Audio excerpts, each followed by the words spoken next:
Students, now we will discuss about combination of registers. As we know that registers are connected in two ways. One is series combination and next one is parallel combination. At first we will discuss about series combination of registers. As we are seeing in this picture, the given picture in which R1, R2 and R3 are three type of registers which are connected in series. You can see in which way the given registers are connected to each other. When two or more registers are connected end to end, the arrangement is called series combination. जब दो या दो से अधिक register and से and connected होते हैं, एक का एंड दूसरे का स्टार्टिंग पॉइंट, दूसरे का एंड पॉइंट, तीसरे का स्टार्टिंग पॉइंट, इस प्रकार से अगर ये कनेक्ट होता है तो इसे सीरीज़ कम्बिनेशन कहते हैं. जैसा कि आप फिगर में देख सकते हो कि R1, R2 एंड R3 ये तीनों रजिस्टर्स हैं और तीनों सीरीज़ कम्बिनेशन में हैं. आप देख सकते हो सीरीज़ कम्बिनेशन किस तरह से होता है. इसमें V जो आप देख रहे हैं ये आपका वोल्ट मीटर है जो पोटेंशियल डिफरेंस को मेज़र करता है.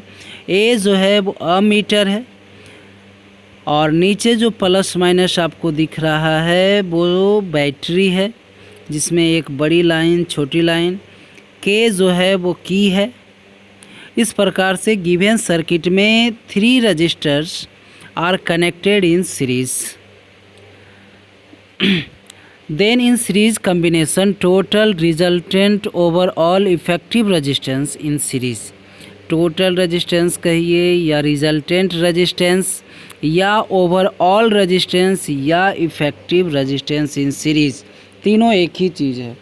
यानी कि जब दो या दो से ज़्यादा रजिस्टर सीरीज कम्बिनेशन में होते हैं तो उसका जो नेट रेजिस्टेंस होता है, नेट रेजिस्टेंस कहने का मतलब एक ऐसा वैल्यू ऑफ रेजिस्टेंस जो सारे रजिस्टर को हटाने पर उसका इक्विवेलेंट वैल्यू आता है, इसलिए इसको हम इक्विवेलेंट रेजिस्टेंस भी कहते हैं.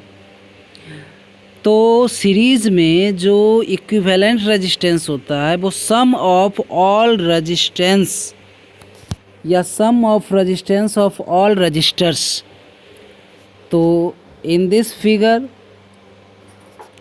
R1, R2, R3 are three registers are connected in series, so the sum of resistance or resultant resistance is R1 plus R2 plus R3.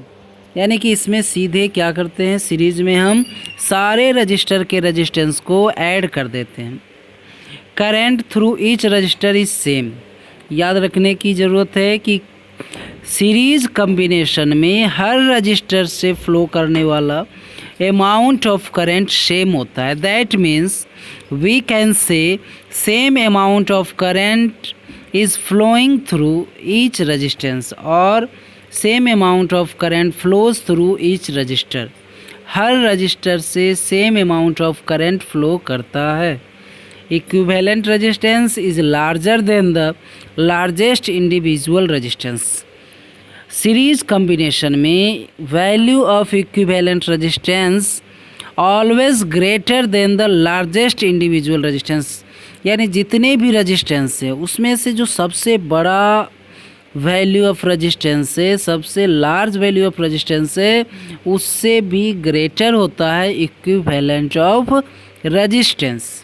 इस चीज़ को इतना प्रेशराइज क्यों कर रहे हैं, क्योंकि जस्ट इसका अपोजिट होता है किसमें, पैरेलल कम्बिनेशन में. पैरेलल कम्बिनेशन में जो इक्विवेलेंट ऑफ रेजिस्टेंस होता है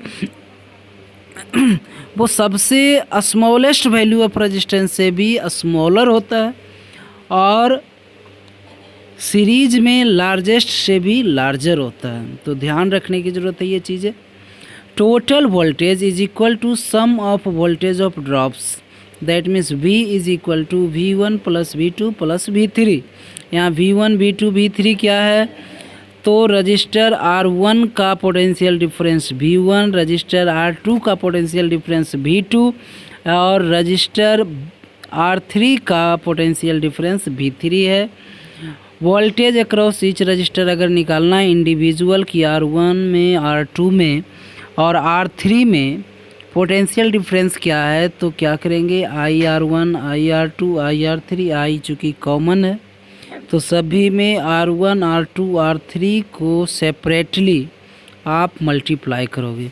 that means the equivalent of voltage, यानी जो सम ऑफ पोटेंशियल डिफरेंस होगा वो sum of product of current and resistance, जिसमें इलेक्ट्रिक करंट को कॉमन लेने पर R is equal to R1 plus R2 plus R3 होगा। यानी हम कह सकते हैं कि this is the derivation of equivalent of resistance in series combination.